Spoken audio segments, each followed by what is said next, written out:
और धन्यवाद है। और मुख्य रूप से कल का दिन यस्टरडे, कल के दिन भगवान बलराम जी के इस कलयुग में जो अवतार है नित्यानंद प्रभु के रूप में वेस्ट बंगाल में कोलकाता के पास में एक चक्रा ग्राम के अंदर भगवान प्रकट हुए। चैतन्य महाप्रभु जो स्वयं भगवान कृष्ण हैं, जिनके लिए वर्णन है शास्त्र में, श्री कृष्ण चैतन्य राधा कृष्ण नाही अन्य। स्वयं भगवान कृष्ण और राधा रानी का युगल अवतार है श्री कृष्ण चैतन्य महाप्रभु। कलयुग के पतित जीवों पर कृपा करने के लिए भगवान कृष्ण स्वयं आए। ब्रह्मा जी के एक दिन में एक बार भगवान प्रकट होते हैं केवल, और वो भी 28वीं चतुर्युगी के द्वापर के अंत में भगवान कृष्ण आते हैं। और उस 28वीं चतुर्युगी के कलयुग की शुरुआत में भगवान कृष्ण भक्त के रूप में आते हैं, चैतन्य महाप्रभु के रूप में। कुल मिलाकर 71 चतुर्युगियां होती हैं। इस तरह से 71 सतयुग, त्रेता, द्वापर, कलयुग, इस तरह से पूरा एक कल्प बनता है। और विशेषकर केवल लगभग 535 वर्ष पहले, अब होली के दिन चैतन्य महाप्रभु को 536 साल हो जाएंगे। होली के दिन भगवान चैतन्य महाप्रभु प्रकट हुए और उन्होंने सबसे सुगम तरीका बताया आध्यात्मिक जीवन में, जो वास्तव में चाहते हैं मनुष्य जीवन के उद्देश्य को, लक्ष्य को प्राप्त करना, जो है भगवत प्रेम प्राप्त करना। गुरु महाराज भी अब कल के सत्संग में ये बात कह रहे थे कि सामान्यतः लोगों ने ये सोच रखा है मनुष्य जीवन का उद्देश्य क्या है? खाना, सोना, इंद्रियों का तर्पण करना और शरीर की और परिवार की बस चिंता करना। ये चार काम सोचते हैं, बस ये इसी के लिए ही मनुष्य जीवन हमें मिला है। और आज भी महाराज इस बात को वर्णन कर रहे थे सुबह के सत्संग में, हितो उपदेश में, जो हमारे हित के लिए ऋषि मुनियों ने जो शिक्षाएं दी, उनमें कि आहार निद्रा भय मैथुनश्च, आहार खाना, निद्रा सोना, भय शरीर की चिंता करना, और मैथुन संतान उत्पन्न करना, इंद्रियों का तर्पण करना। सामान्य वेता पशु में नराणाम, ये पशुओं में और मनुष्यों में एक समान है।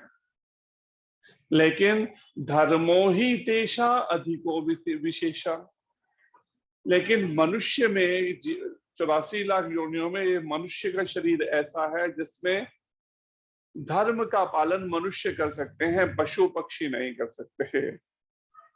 हम कहें आओ थोड़ी देर के लिए चलो कुछ भगवान के बारे में चर्चा करते हैं पशु पक्षियों को बैठा के, तो वो संभव नहीं है। धर्म का आचरण तो केवल मनुष्य ही कर सकते हैं। धर्मेन हीना पशुवे समाना, और जो धर्म से हीन है, जो धर्म का आचरण नहीं करता, वो पशु के समान है। और वास्तव में धर्म क्या है? शास्त्र कहता है धर्मम तु साक्षात भगवद प्रणीतम।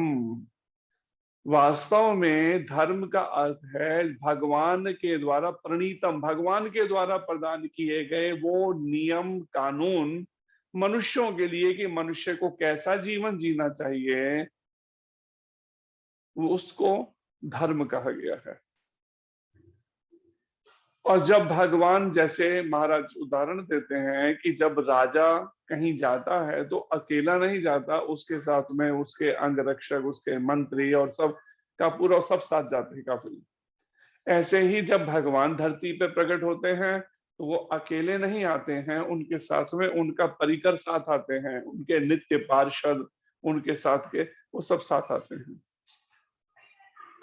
ऐसे ही जब भगवान कृष्ण इस कलयुग में अपनी ही भक्ति का प्रचार करने के लिए कृपा करके अवतरित हुए, जो संपूर्ण ब्रह्मांडों के स्वामी हैं, आप सोच के देखिए उनका भले क्या आवश्यकता है उनको ये सब कष्ट सहने के संसार में जन्म लेकर प्रकट होगा, लेकिन फिर भी कलयुग के बद्ध जीवों के प्रति कैसी उनके हृदय में दया का, दयालुता का भाव है कि स्वयं करुणा कृपा करके वो धरती पर अवतरित हो रहे हैं और अवतरित होके इस संसार के कष्टों को सबको वैसे ही जीवन जी रहे हैं, बिल्कुल सहन कर रहे हैं।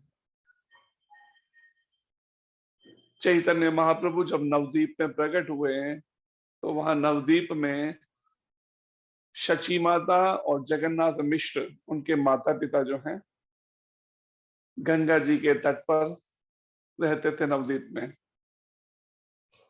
तो भगवान प्रकट हुए तो कैसे कैसे परिस्थितियों में वो रह रहे हैं, कैसे कष्ट सहन करते हैं सब। 48 साल धरती पर रहे, उसमें से 24 साल रहे अपना पारिवारिक जीवन में और 24 साल के बाद संन्यास लेकर संन्यास के कष्ट सहन किए। ऐसी तपस्या की जो मतलब सामान्य कोई कर ही नहीं सकता। जैसे कलयुग के अंदर 4 चीजों के लिए मना किया गया है, जिसमें कहा गया है एक संन्यास लेने के लिए मना किया है। तो चैतन्य महाप्रभु की परंपरा में संन्यास केवल उन्हीं के लिए अनुमति दी गई जो प्रचार करना चाहते हैं, केवल उनके लिए। अन्यथा संन्यास के नियम वो भी पालन कोई भी कर नहीं सकता, जैसा महाप्रभु ने आचरण में दिखाया। माघ महीने में महाप्रभु ने जब संन्यास लिया, जनवरी का महीना, कड़ाके की ठंड, और उस ठंड में क्या करा, आधी रात को घर छोड़कर इतने भावुक हैं वृंदावन जाने के लिए। भगवान चैतन्य महाप्रभु एक भक्त का आचरण बता रहे हैं कि गंगा जी में छलांग लगा दी, कूद पड़े।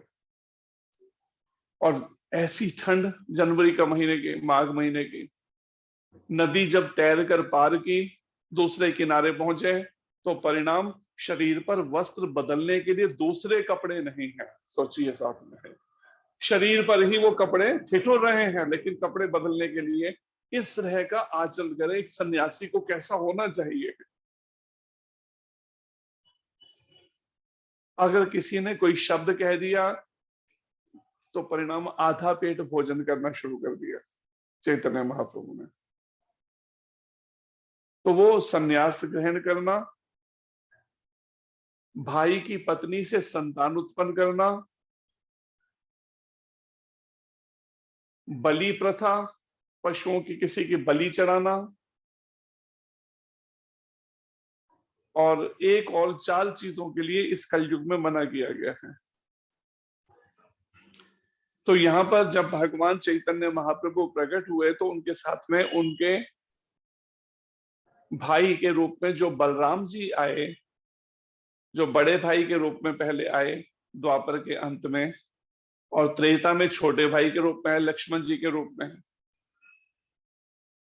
अब लक्ष्मण जी के रूप में आए तो उन्हें बहुत कुछ बोल ही नहीं सकते, छोटे भाई हैं तो मर्यादा उन्होंने आचरण करके दिखानी है।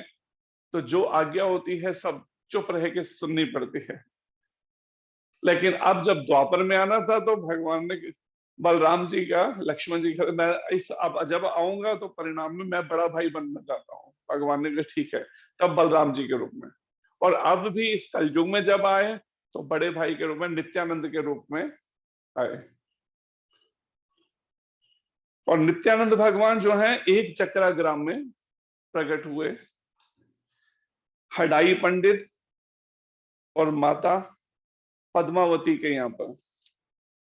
तो आइए, जिनका कल के दिन प्रकट उत्सव था श्रीमन नित्यानंद प्रभुपाद का, तो उनकी कृपा के बिना वास्तव में गुरु तत्व जो है, जो हम गुरु शब्द कहते हैं, गुरुदेव, गुरु महाराज, वास्तव में जो गुरु तत्व है वो आदि गुरु नित्यानंद भगवान से ही आ रहा है। भगवान नित्यानंद, भगवान बलराम जी एक ही हैं, उनसे ये गुरु तत्व आ रहा है, जो गुरु के रूप में, आचार्य के रूप में प्रकट होकर मार्गदर्शन दे रहे हैं कैसे भगवान कृष्ण की शरण में वापस लौटा जाए, क्योंकि ये संसार हमारा परमानेंट घर नहीं है, लेकिन मन हमारा इस संसार में ऐसे रम गया है कि हमें उसके अलावा हमें लगता है नहीं यही जीवन है।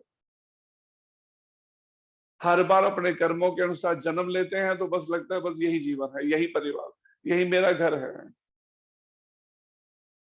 और पूरे प्रयास करके कैसे भी इस संसार में हम, महाराज कहते हैं कि अगर ये संसार हमारा घर होता तो हम यहाँ से कभी जाते ही ना छोड़कर, हमेशा यहीं रहते। लेकिन अगर छोड़कर यहाँ से सबको जाना पड़ रहा है, इसका मतलब ये हमारा घर नहीं है। जहां जाना है वो भगवान का धाम हमारा घर है वास्तव में, जिसके लिए भगवत गीता में भी भगवान कृष्ण कहते हैं, अपने धाम के बारे में बता रहे हैं।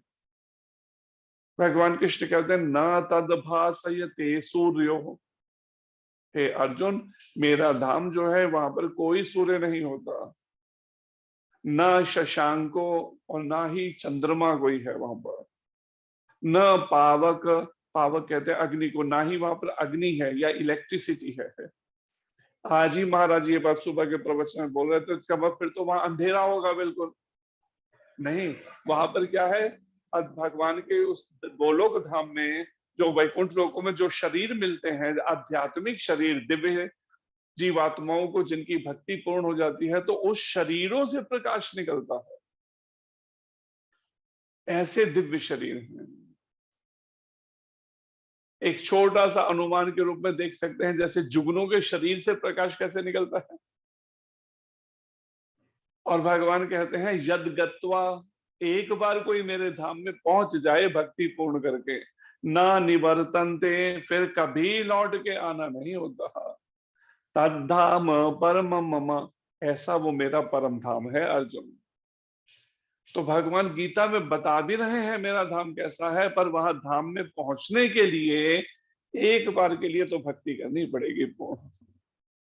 और अगर कोई भक्ति थोड़ी सी भी, आज ही महाराज बता रहे थे कि थोड़ी सी भी भक्ति अगर भी अधूरी रह जाती है, तो भगवान कृष्ण की नित्य लीला चलती रहती है। ऐसे असंख्य लोग हैं अलग अलग लोकों में। तो उस जीवात्मा को भगवान के उस लोक में जहां पे भगवान की नित्य लीला चल रही है, वहां पर अवसर दिया जाता है पहले। जब तक वो भक्ति पूर्ण नहीं करेगा तब तक भगवान का धाम नहीं मिलता आध्यात्मिक जगत में, उस वैकुंठ लोकों में प्रवेश करने के लिए, गोलोक धाम में। तो नित्यानंद भगवान जो बलराम जी हैं, अद्वैत आचार्य जो महाविष्णु के अवतार हैं, और कुछ जगह ऐसा भी वर्णन आता है कि महाविष्णु और सदाशिव का अवतार है अद्वैताचार्य जी। और गदाधर पंडित राधा रानी का अवतार है, और श्रीवास ठाकुर नारद जी का अवतार है। और इसके अलावा उनके नित्य परिकर के पार्षद और सब, वो सब भी साथ आते हैं। जैसे हमारी इस परंपरा में जो 500 साल पहले लगभग हुए, शिला रूप गोस्वामी जी जो रूप मंजरी के अवतार थे, जो राधा रानी के अंग संग रहती हैं, सो जो मंजरियां, उनके अवतार। तो आइए नित्यानंद भगवान के बारे में वर्णन, यहां पर वर्णन है इसके बारे में नित्यानंद भगवान का। तो पहले शुरुआत करने से पहले नित्यानंद भगवान के चरणों में हमें प्रार्थना करनी चाहिए। सभी को ये प्रार्थना याद कर लेनी चाहिए। और सबको क्या, आर कबे निताई चांदेर करुणा हई दे, संसार वासना मोरे कबे तुच्छ हई दे। नित्यानंद, हे नित्यानंद प्रभु, आर कबे निताई चांद, हे निताई चांद, हे नित्यानंद प्रभु, आपकी कब करुणा होगी मेरे ऊपर। संसार वासना, जिससे संसार की जो विषय वासनाएं हैं मुझे तुच्छ लगने लगेंगी, मुझे घृणा होने लगेगी संसार की विषय वासनाओं से। आप कब मुझ पर कृपा करेंगे। तो ये प्रार्थना हमें करनी चाहिए। तो नित्यानंद भगवान के बारे में वर्णन है, प्रेम दाता, जो प्रेम के दाता, दान देने वाले, प्रेम प्रदान करने वाले हैं। अक्रोध, जिनको कभी क्रोध नहीं आता। कभी गुस्सा नहीं आता उनको। जबकि बलराम जी के रूप में आए थे, लक्ष्मण जी के रूप में, तो क्रोध ऐसा था कि कोई फिर उनके सामने रुक नहीं सकता था, टिक सकता था। लेकिन वही लक्ष्मण भगवान, वही भगवान बलराम जी, जो हजारों मुखों वाले अनंत शेष के रूप में उनका आगे अंश है, वही जब इस कलयुग में प्रकट हुए नित्यानंद प्रभु के रूप में, तो कैसा उनका स्वभाव है? अक्रोध, क्रोध कभी नहीं करता। चैतन्य महाप्रभु ने भी जब जगाई मधाई को मारना चाहा, दंडित करना चाहा, तो नित्यानंद भगवान चरणों में गिर के कहते, प्रभु ये क्या कर रहे हैं आप? आपने तो वचन दिया था कलयुग में जब आप प्रकट होंगे तो आप किसी को भी मारेंगे नहीं, कोई ऐसा दंड नहीं देंगे इस तरह से। क्योंकि घर घर में मांस शराब बुरी आदतें जो पड़ी हैं, आप कितनों को मारेंगे इस कलयुग में। इसलिए महाप्रभु ने कहा, पापी तापी यातोचिल हरि नाम उद्धारी। तो कोई कितना पापी दुराचारी क्यों ना रहा हो, अपने जीवन में आज से मन बना ले, अब शेष जीवन में मैं वो सब पाप नहीं करूंगा, और हरि नाम शुरू कर दे। हरे कृष्ण कृष्ण कृष्ण हरे हरे, हरे राम राम राम हरे हरे। महामंत्र का जब कीर्तन शुरू कर दे तो हरि नाम उद्धारी लो, उसका उद्धार भगवान कृष्ण कर देंगे। तो ऐसे प्रेम दाता अक्रोध परमानंद, परम आनंद में हर समय डूबे रहना, ऐसा नित्यानंद प्रभु का स्वभाव था। हर समय आनंद, परम आनंद में रहते थे। और परम दयाल, अत्यंत दयालु, परम दयाल मूर्ति श्री निताई चांद, जो चंद्रमा के समान जैसे प्रकाशित आकाश में चंद्रमा, पूर्णिमा का चंद्रमा प्रकाशित होता है, ऐसे ही नित्यानंद प्रभु जो है प्रकाशित हुए। उनके तत्वांश, वास्तव में जो तत्व है नित्यानंद जी का, नित्यानंद या बलराम भगवान, उनके तत्वांश की यहाँ पर विस्तार से वर्णन है। उनके संबंध में भक्ति शास्त्र, सिद्धांत सार और पंचम वेद जो कहा जाता है, एक तरह से श्रीमद् भागवत महापुराण को एक तरह से पंचम वेद की संज्ञा दी गई है।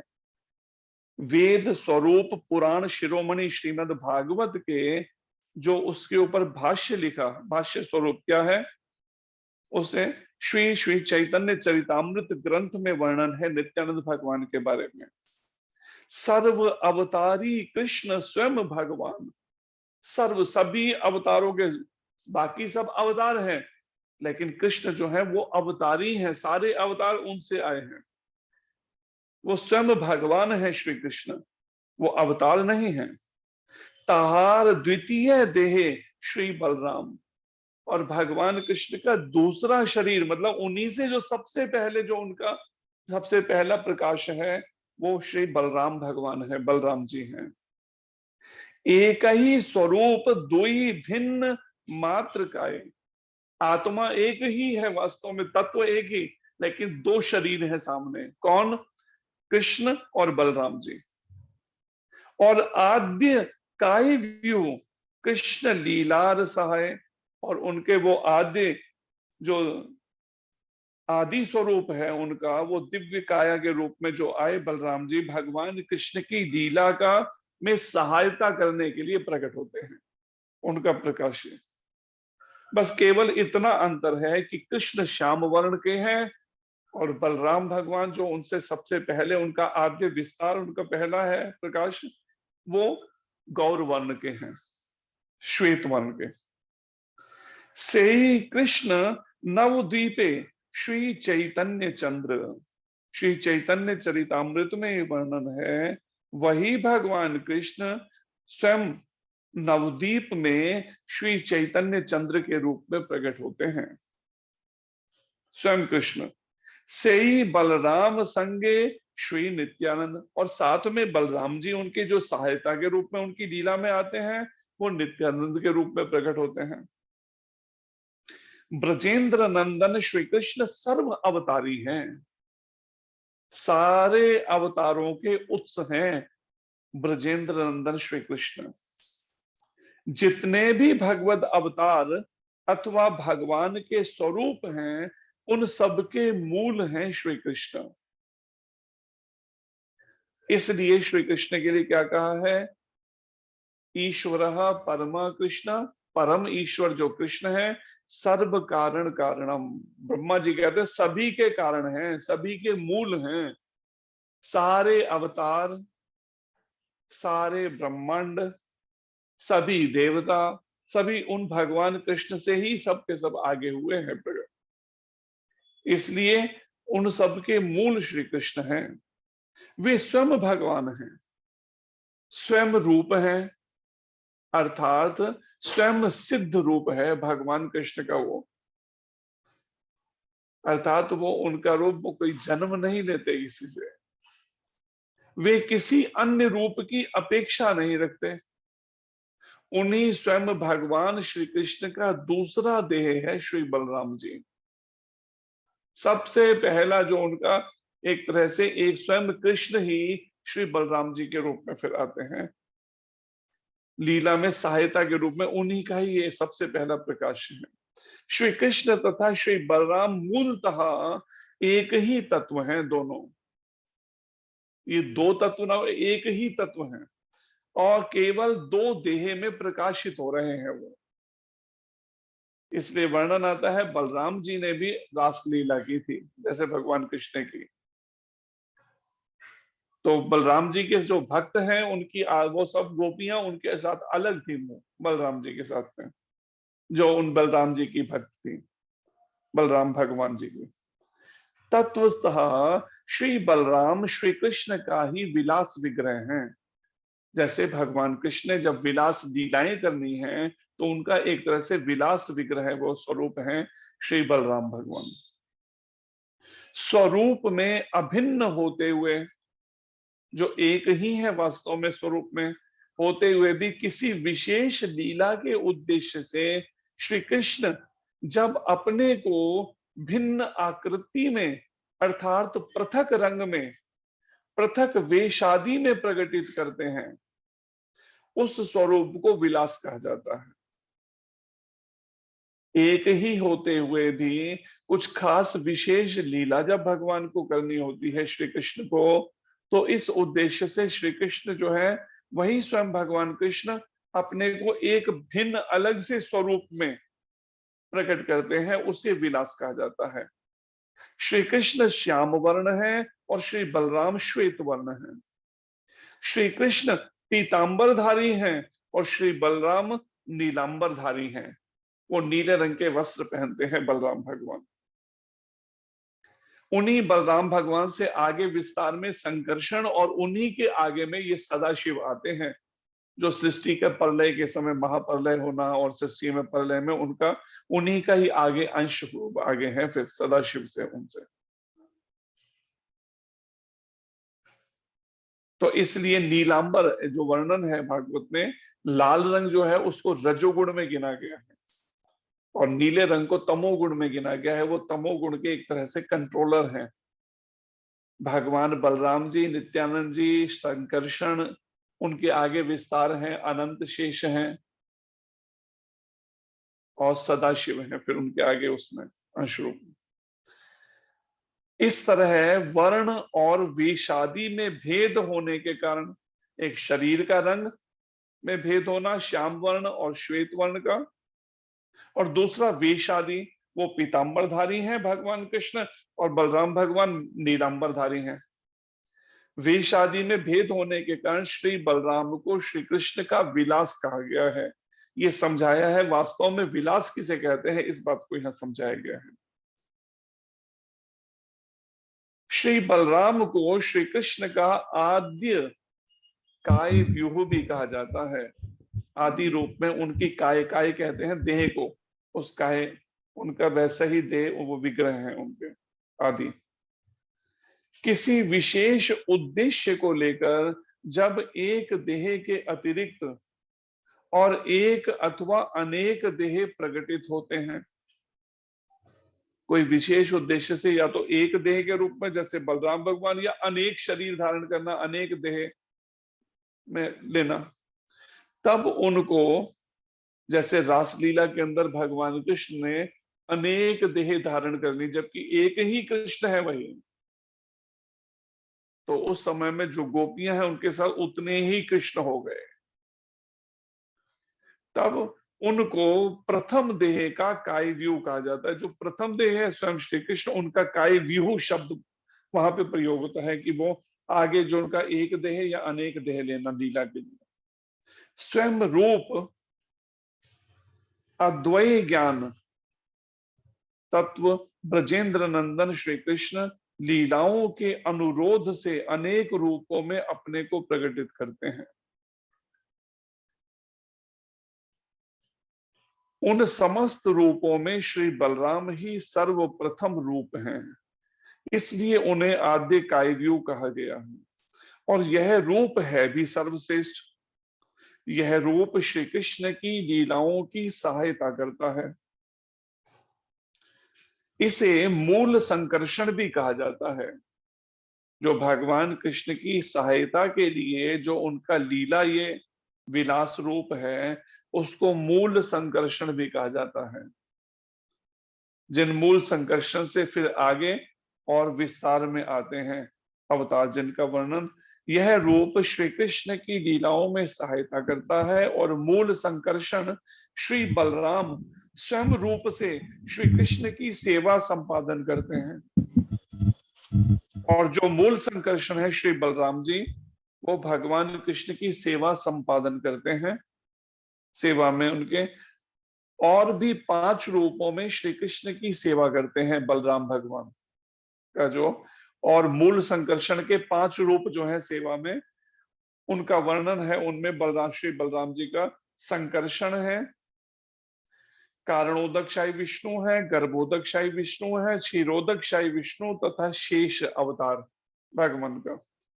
इस तरह से ये 5 रूप लेकर भगवान कृष्ण की लीलाओं में उनकी सेवा में रहते हैं। जो कारणोदकशाही विष्णु सभी के कारण है जो शुरुआत, फिर गर्भोदकशाही विष्णु जिनकी नाभि से कमल उत्पन्न हुआ जिसपे ब्रह्मा जी की उत्पत्ति हुई, फिर क्षीरोदकशाही विष्णु जो इस संसार इन सब इस ब्रह्मांड में जो क्षीर सागर में शयन करने वाले विष्णु हैं, और शेष अवतार जो भगवान का है, जो भगवान के ऊपर छत्र लेके उनके साथ में उस समय रह गए थे जब वसुदेव जी उनको छोड़ने के लिए जा रहे थे नंद बाबा के पास में गोकुल में। और संकर्षण अवतार इन 6 रूपों में, और श्री बलराम जी इन 6 रूपों में श्री बलराम श्री कृष्ण की अनंत सेवा संपादन करते हैं। मतलब जिसका कोई अंत ही नहीं है।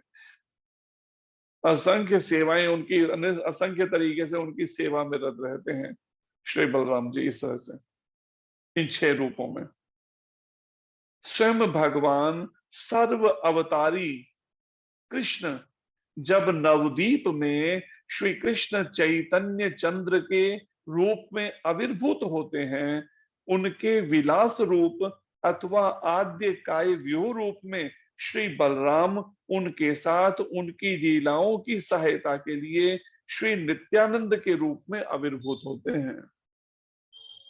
श्रीमन नित्यानंद प्रभु या श्री निताई चांद, उनका एक नाम निताई चांद भी है, अभिन्न तत्व हैं उनसे, श्री चैतन्य देव से, चैतन्य महाप्रभु से अलग नहीं है, अभिन्न तत्व हैं। 2 विग्रहों में श्री चैतन्य देव ही आत्म प्रकट कर, अपने आप को प्रकट कर अनेक लीलाएं करते हैं नित्यानंद के रूप में भी। तात्पर्य यह है कि जो श्री बलराम है वही श्री नित्यानंद हैं, वही मूल संकर्षण है नित्यानंद भगवान। श्री श्री चैतन्य भागवत के व्यासदेव जो व्यास रूप में जो है श्री वृंदावन दास ठाकुर, उन्होंने श्री निताई चांद के तत्व को बड़े ही रसदार सरस तरीके से उनका गुण रूप में उनके इस रहस्य को, उनके तत्व को प्रकट किया है, बताया है श्री वृंदावन दास ठाकुर ने चैतन्य भागवत में। उन्होंने कहा कि मैं अपने इष्ट देव, वृंदावन दास ठाकुर जो है उनके इष्ट देव हैं इष्ट देव दीक्षा गुरु श्रीमन नित्यानंद राय के चरणों में नमस्कार करता हूं, क्योंकि उनकी कृपा से ही श्री कृष्ण चैतन्य देव के नाम गुणगान की स्फूर्ति होती है। अगर कोई चैतन्य महाप्रभु के नाम का गुणगान करना चाहता है, उसके हृदय में वो भाव, वो स्फूर्ति तभी होगी जब उसको नित्यानंद भगवान के चरण कमलों की कृपा मिलेगी।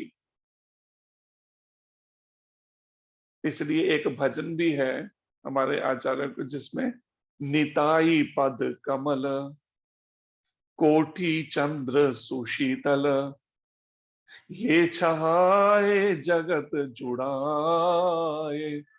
नित्यानंद प्रभु के जो चरण कमल हैं ऐसे दिव्य प्रकाशित हैं, वो कोटि चंद्र, करोड़ों कोटि करोड़ों चंद्रमाओं के समान शीतलता प्रदान करने वाले हैं नित्यानंद प्रभु के चरण कमल। और जिनको नित्यानंद भगवान की अगर कृपा मिल जाए, वही चैतन्य महाप्रभु के नाम और लीलाओं का गुणगान करने की उसके हृदय में वो भाव स्फूर्ति हो सकती है।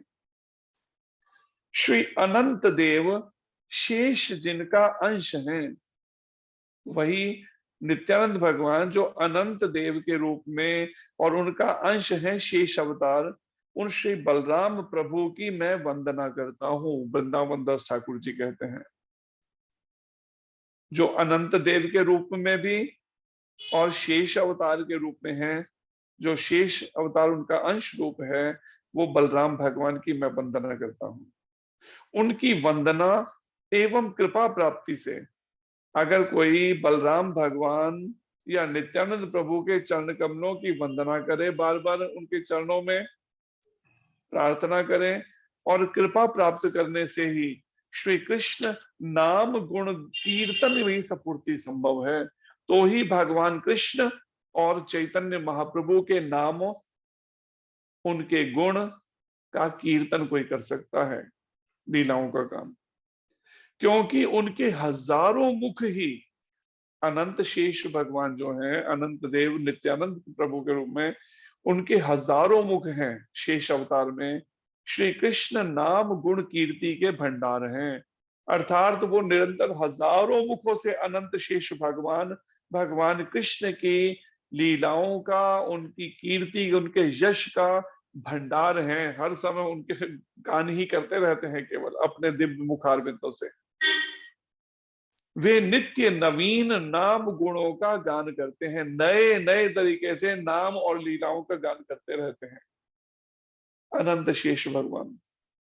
उसी प्रकार वही श्री संकर्षण, श्री निताई चांद अनंत देव के रूप में श्री श्री कृष्ण चैतन्य देव के नाम गुण लीलाओं का नित्य नवीन गान करते रहते हैं। अतः उनके नाम गुण गान की स्फूर्ति संभव होती है उनकी कृपा से। अर्थात नित्यानंद प्रभु की या श्री संकर्षण भगवान या अनंत देव जो एक ही स्वरूप हैं, उनकी कृपा अगर किसी को मिल जाए नित्यानंद भगवान की, तो उसके हृदय में भगवान कृष्ण चैतन्य महाप्रभु के नाम गुण का गान करने की स्फूर्ति होती है, अन्यथा नहीं। अन्यथा स्फूर्ति नहीं हो पाएगी जब तक कृपा नहीं मिलेगी नित्यानंद प्रभु की। और नित्यानंद भगवान की कृपा कब मिलेगी? जब विषय वासनाओं से मन हट जाएगा। इसलिए ये प्रार्थना गुरु महाराज कहते हैं करनी चाहिए नित्यानंद भगवान के चरणों में। आर कबे निताई चांदेर करुणा हईबे, संसार वासना मोरे कबे तुच्छ होइबे। कब मुझे संसार की विषय वासनाओं से घृणा होने लगेगी, और तभी नित्यानंद प्रभु की कृपा पूर्ण मिल पाएगी, जब विषय वासनाओं के हम इसका त्याग करेंगे। जीवन विषयी जीवन का, हर समय केवल विषयी जीवन के चिंतन करते रहना, भोगों के प्रति आसक्त रहना। जैसे बहुमूल्य रत्न को परम गुप्त आत्मीय स्थान पर रखा जाता है, अगर किसी के पास बड़ा कीमती कोई रत्न है तो वो क्या करता है, बड़े उसको गुप्त रूप से रखता है, बड़े संभाल के तिजोरियों में रख के, लॉकर्स के अंदर बड़े संभाल के छुपा के रखता है उसको गुप्त रूप से। उसी प्रकार श्री महाप्रभु ने अपने नाम गुण कीर्तन रूप महारत्न को परम आत्मीय अपने प्रिय श्री अनंत देव के मुख में सुरक्षित रखा है। ठीक ऐसे ही भगवान कृष्ण और भगवान चैतन्य महाप्रभु के जो नाम है, लीलाएं हैं, गुण, उसका कीर्तन रूपी महारत्न जो है, रत्नों में भी जो सर्वश्रेष्ठ है ये दिव्य लीलाएं और उनका नाम, इसको उन्होंने कहा रखा है जो अपने सबसे आत्मीय हैं भगवान कृष्ण के और चैतन्य महाप्रभु के, श्री अनंत देव श्री नित्यानंद भगवान, उनके मुखारविंद में उनके रखा है इसको, अनंत शेष जी के जो हजारों मुख है, उनके मुख में ये नाम और लीलाएं सुरक्षित हैं। इसलिए जब तक अनंत शेष भगवान या नित्यानंद प्रभु कृपा नहीं करेंगे, तब तक संभव नहीं कोई गान कर सके। अगर शिव जी निरंतर भगवान कृष्ण, भगवान राम के, भगवान गौरांग के नामों का, उनकी लीलाओं का गान करते हैं, उसका भी यही कारण है, क्योंकि शिव जी और पार्वती माता जो हैं, इनके इष्ट देव हैं अनंत देव, अनंत शेष।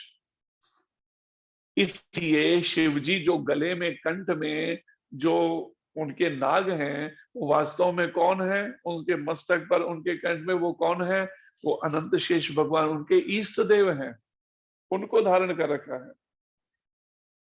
इसलिए, और अनंत देव कौन है? श्री नित्याई चांद के अंश हैं, जिनका कल प्रकट उत्सव था, उनके अंश रूप हैं श्री अनंत देव, जिनके हजारों मुखों में भगवान कृष्ण और चैतन्य महाप्रभु का नाम, गुण और लीलाओं का कीर्तन जो है, वो सुरक्षित रूप में उनके मुख में है। इसलिए उनकी कृपा बहुत जरूरी है। अनंत देव भगवान अर्थात नित्यानंद प्रभु की कृपा मिल लेनी। अतः श्री निताई चांद की कृपा के बिना श्री कृष्ण नाम गुणगान रूप महारत्न की प्राप्ति नहीं हो सकती। तब तक ये महारत्न प्राप्त नहीं हो पाएगा। क्या, कौन सा महारत्न? भगवान कृष्ण का नाम, भगवान कृष्ण के गुण का गान कर पाना।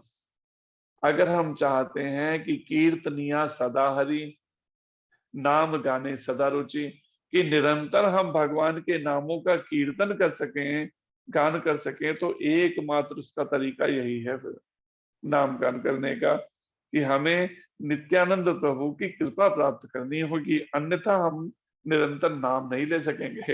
हमारी जीभ से बार बार नाम क्यों छूट जाता है? क्योंकि नित्यानंद भगवान की कृपा प्राप्त नहीं करी हमने। उनके चरणों में बार बार प्रार्थना करनी होगी, नित्यानंद भगवान के, भगवान बलराम जी जो हैं, अन्यथा वो निरंतर नाम गान नहीं कर पाएगा, उनकी कृपा ले पाएगा। श्री वृंदावन दास ठाकुर, जो लगभग 500 वर्ष पहले प्रकट हुए चैतन्य महाप्रभु के समय में, श्री वृंदावन दास ठाकुर महाशय ने यह भी वर्णन किया है कि जो श्री निताई चांद संकर्षण का गुणानुवाद गान करते हैं, जो उनकी शरण ग्रहण करते हैं, उन पर श्री महादेव पार्वती भी अति प्रसन्न होकर उनकी समस्त कामनाओं को पूर्ण करते हैं। अगर कोई कहता है ना, मैं शिव जी की भक्ति करता हूँ, पार्वती माता की भक्ति करता हूँ, तो परिणाम शिव जी और पार्वती माता उस पर प्रसन्न होकर इसकी सारी कामनाएं, इच्छाएं पूर्ण कर देते हैं। किसकी? जो नित्यानंद भगवान अथवा संकर्षण जो है, उनका गुणगान करता है, उनकी शरण ग्रहण करता है। जैसे 1 साल का बच्चा अपनी माता के शरणागत रहता है, ऐसी हमें नित्यानंद प्रभु की शरण ग्रहण करनी चाहिए। इसलिए गुरु महाराज का, जैसे जो प्रभुपाद जी के कृपा पात्र हैं गुरु महाराज, तो उनका जो एक आध्यात्मिक टाइटल नेम है उनको जो मिला, वैसे तो उनके आध्यात्मिक नाम में जो श्री नव योगेंद्र स्वामी जी, लेकिन साथ में जो आध्यात्मिक नाम उनका वो क्या है? श्रीला नित्यानंद पाद महाराज। नित्यानंद भगवान के चरणों में जिन्होंने शरण दे रखी है पूरी तरह से, पूर्ण रूप से नित्यानंद प्रभु, इसलिए महाराज रात भर बैठकर जप कर पा रहे हैं, क्योंकि नित्यानंद भगवान की कृपा उनको मिल रही है। इस तरह से निरंतर मन ही मन केवल नित्यानंद प्रभु के चरणों में बार बार प्रार्थना करते हुए उनकी शरण ली हुई है, नित्यानंद भगवान की। तो परिणाम नित्यानंद भगवान की जो शरण ग्रहण करते हैं जो, तो उन पर श्री महादेव और पार्वती जी भी प्रसन्न हो जाती है, पार्वती माता भी, और प्रसन्न होकर उनकी सारी कामनाओं को पूर्ण करते हैं। क्योंकि श्री बलराम संकर्षण इष्ट देव हैं श्री महेश पार्वती के। इसका कुछ वर्णन श्रीमद् भागवत में भी 5वें स्कंद के 17वें अध्याय के पहले श्लोक में ये ऐसा वर्णन भी है। 5वां स्कंद 17वां अध्याय और पहला श्लोक। शांडिल्य गोत्रीय श्री नारायण भट्ट चतुर्वेदी के वंश में श्री चंद्र केतु के पौत्र रूप में सुनाम धन्य थे, श्री मुकुंद नाम से प्रकट हुए। लगभग 500 550 वर्ष पहले, 600 वर्ष पहले श्री मुकुंद जी, वही श्री मुकुंद जी जो हैं वही हडाई पंडित के रूप में विख्यात हुए, जो नित्यानंद प्रभु के पिता के रूप में, दिव्य पिता के रूप में है श्री हडाई पंडित जी। और उनकी परम साध्वी श्रीमती पद्मावती, जो गौडेश्वर के राजा, गौड़ देश जो बंगाल देश है, गौड़ देश के राजा श्री मुकुट राय की पुत्री थी, राजा की पुत्री थी ये पद्मावती जी, जिनके यहाँ नित्यानंद प्रभु प्रकट हुए। श्री मुकुट राय जी की पुत्री का विवाह हुआ श्री हडाई पंडित जी से, पद्मावती माता का, और उनके गर्भ से माघ शुक्ल त्रयोदशी, ये माघ के महीने की त्रयोदशी थी कल, तो उस त्रयोदशी को संवत 1530 में श्री नित्यानंद आविर्भूत हुए। वीरभूम जो है बंगाल में, वीरभूम जिला है, डिस्ट्रिक्ट है, उसके अंतर्गत एक चक्रा गांव में, तो गुरु महाराज के साथ हमें जाने का अवसर मिला, एक चक्रा ग्राम के दर्शन करने का कुछ समय पहले। तो एक चक्रा ग्राम में प्रकट हुए हैं नित्यानंद प्रभु। नव शिशु का नाम रखा गया चिदानंद। जब बालक का जन्म हुआ तो उनका नाम, बचपन का जो नाम दिया गया जन्म के समय का, वो नाम था चिदानंद। चिद आनंद में केवल हर समय डूबे रहना। चंद्र का सा छोटा मुख, जैसे चंद्रमा है ऐसा छोटा सा मुख, किंतु महान ज्योतिर्मय, ऐसा दिव्य मुख प्रकाशित हो रहा था नित्यानंद प्रभु का जब प्रकट हुए। उस असाधारण, जो साधारण कोई सामान्य बालक जैसे नहीं थे, असाधारण उस नवजात शिशु को देखकर सब आनंद मुग्ध हो उठे। सारे जो आसपास थे रहने वाले सभी मुग्ध हो गए उनका, उनके उस दर्शन करके, उनके स्वरूप का, उनके मुखारविंद का। समय पाकर सखाओं के साथ जब कुछ बड़े हुए नित्यानंद प्रभु, तो अपने सखाओं के साथ, चिदानंद उनका जो नाम था, सखाओं के साथ खेल कूद में ही वो क्या करते थे, भगवान राम और भगवान कृष्ण की लीलाओं का अनुकरण करते थे। जैसे होते हैं ना, रामलीला होती है, इस तरह से वो लीलाएं करते थे, कृष्ण लीला और राम लीलाएं करते थे बालकों के साथ में, खेल खेल में। तो उनका ये एक तरह से खेल था, इस तरह से लीलाएं करना। उस वृक्ष का भी हमने दर्शन किया, जिस वृक्ष के नीचे ये इस तरह की कृष्ण लीलाएं और राम लीलाएं करते थे। आज भी वो वृक्ष है वहां पर। एक दिन लक्ष्मणावेश में, एक दिन कुछ ऐसे प्रसंग चल रहा था भगवान राम की लीला से संबंधित, जिसमें चिदानंद जो है वो लक्ष्मण जी के आवेश में थे, कि लक्ष्मण उस लीला में वो लक्ष्मण बने हुए थे। परिणाम कुंभकर्ण रूप में जो बालक था, कुंभकर्ण रूपधारी बालक, उसने क्या किया, भावमय बर्छी खाकर उनके मूर्छित हो गए।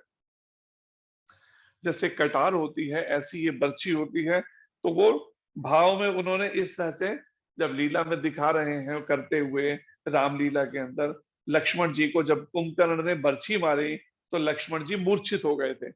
जब हनुमंत लाल जी फिर पूरा पहाड़ ही उठा लाए थे ऐसी जड़ी बूटियों के, जिससे संजीवनी बूटी फिर उनको दी गई मूर्छा भंग करने। तो जब मूर्छित हो गए लक्ष्मण जी के आवेश में चिदानंद जो है नित्यानंद प्रभु, तो सखा उनके सारे वो मूर्छित, वास्तव में मूर्छित होकर गिर पड़े भूमि पर उस लीला में। और सारे सखा, माता पिता, गांववासी अति चिंतित हो उठे। बहुत चिंता उनको लग गई, ये हो क्या गया, इन्हें कैसे इन्हें होश में लाया जाए। बहुत समय के बाद ध्यान में आया कि जिस समय बर्छी लगी थी, तो उसके बाद में हनुमान जी फिर संजीवनी बूटी लेकर आए थे। ये बात ध्यान में आई कि लीला जी, तो स्मरण आने पर हनुमान रूपधारी बालक संजीवनी बूटी लेकर आया। तब कहीं आपको चेतना आई, तब वो होश में आए। ऐसी अनेक अद्भुत लीलाएं करने लगे बाल्यकाल में ही चिदानंद नित्यानंद प्रभु। 12 वर्ष के आसपास के लगभग जब उम्र हुई इनकी, नित्यानंद प्रभु की, तो उनके पिता श्री हड़ाई पंडित एक दिन सवेरे एक तेजस्वी सन्यासी को अपने घर आग्रह पूर्वक भिक्षा कराने के लिए ले आए। सन्यासी भोजन कर चुके। जब उन्होंने भोजन कर लिया, तो भोजन के बाद में कुछ दक्षिणा दी जाती है साधु को, सन्यासी को। तो परिणाम जाने से पहले दक्षिणा के संबंध में तो वो सन्यासी कहते हैं नित्यानंद प्रभु के पिता हडाई पंडित जी को कि महाशय, यदि तुम पहले देने का वचन भरो, फिर मैं अपनी दक्षिणा मांगूंगा। कि दक्षिणा के पहले वचन दे दो कि जो भी मैं दक्षिणा में मांगू आपको देना होगा। अगर वचन दो तो मैं दक्षिणा मांगूंगा। तो ही वो एक तरह से उनको भोजन करना तभी पूर्ण होती कि उनको कुछ दक्षिणा भी साथ में देनी चाहिए साधु को। तो पंडित जी ने रमता राम, हड़ाई पंडित जी ने क्या सोचा कि ये सन्यासी तो ऐसे रमता राम है, थोड़े घूमते हुए, क्या मांग लेगा, एक कमंडलू मांग लेगा, कुछ कपड़ा मांग लेगा, कुछ ऐसा, ज्यादा से ज्यादा और क्या मांग लेगा इससे ज्यादा। तो रमता राम सन्यासी जानकर हामी भर दी हड़ाई पंडित जी ने। जो चाहोगे दूंगा, ये बोल दिया, जो चाहोगे दूंगा। पहले वचन की बड़ी कीमत होती थी, आज क्या है, वचन की कोई कीमत नहीं, कुछ भी मुंह से बोल दो। तो उस समय वचन की बड़ी कीमत, मतलब अपने शब्दों पे बड़ा वो होता था कि कुछ भी जो हम बोल रहे हैं हमें पूरा करना है उस शब्दों को। इसलिए कहावत भी बड़े बुजुर्गों की क्या है, पहले तोलो फिर बोलो। पहले विचार कर लो कि जो मैं बोल रहा हूं उसका क्या प्रभाव पड़ेगा, तब जाके बात कहनी चाहिए। ये नहीं कि हम बोलते चले जाना कुछ भी। आज उस तरह के संस्कार ना होने के कारण से लोग क्या है, अंट शंट बोलते ही रहेंगे कुछ भी, और इस वाणी का दुरुपयोग करते रहते हैं इस तरह से बोलकर।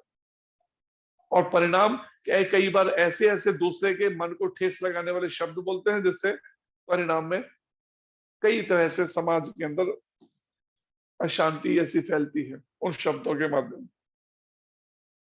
लेकिन हडाई पंडित जी ने ये सोचा कि हाँ ठीक है, सन्यासी है, कुछ छोड़ थोड़ा सा मांग लेगा कुछ, तो जो चाहोगे दूंगा, ये कह दिया।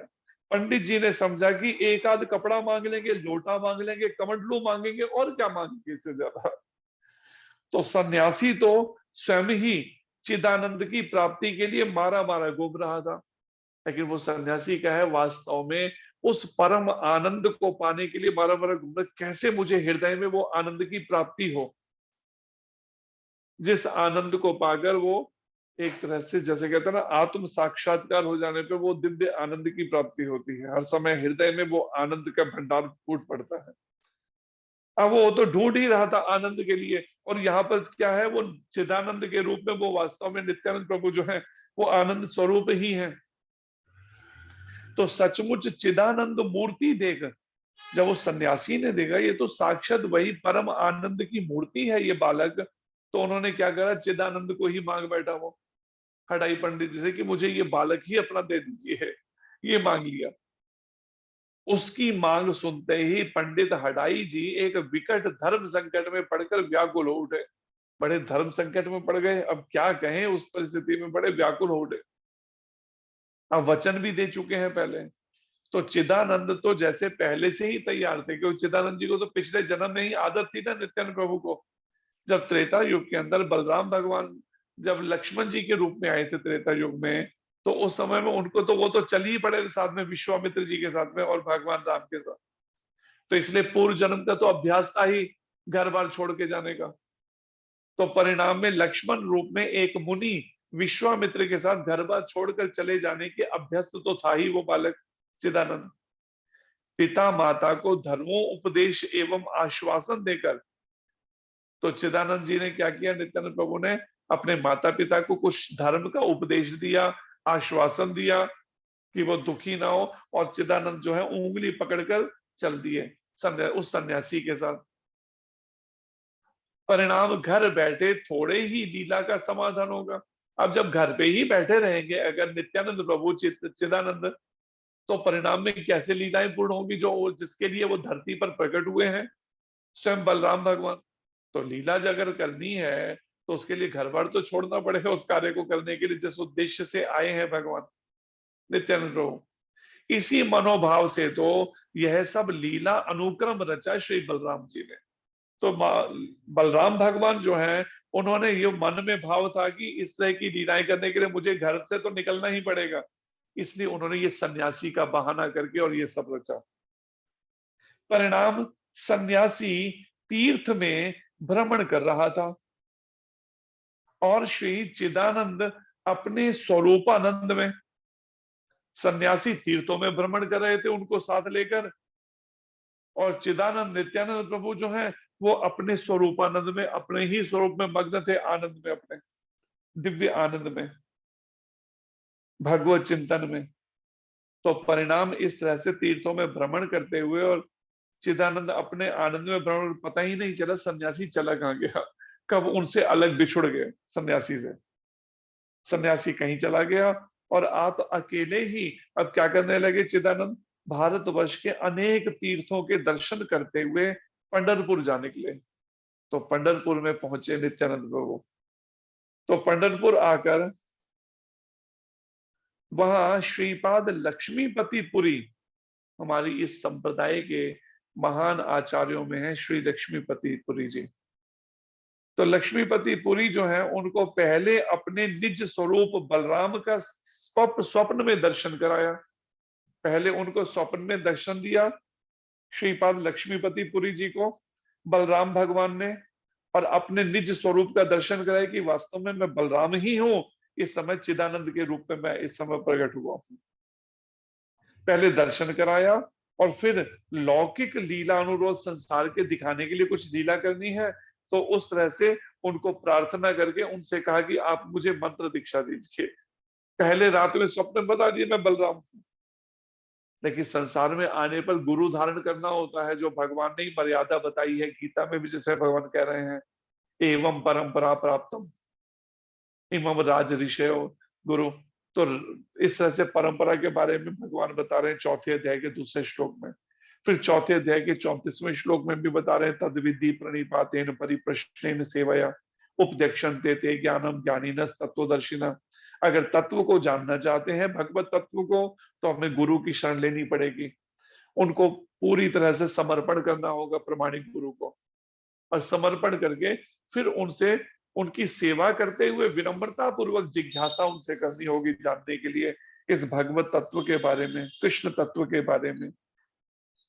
तो परिणाम फिर उनसे लीला में इस तरह का लीला की नित्यानंद प्रभु ने, चिदानंद जी ने, कि उनसे अनुरोध किया कि आप मुझे मंत्र दीक्षा दें श्रीपाद लक्ष्मीपति पुरी जी को, और भेष दीक्षा का भी अभिनय किया, और मुझे वैसा ही भेष भी दें, वस्त्र भी दें मुझे जैसे सन्यास का होता है, इस तरह से मुझे अपना भेष भी दें, इस तरह का दीक्षा के साथ में।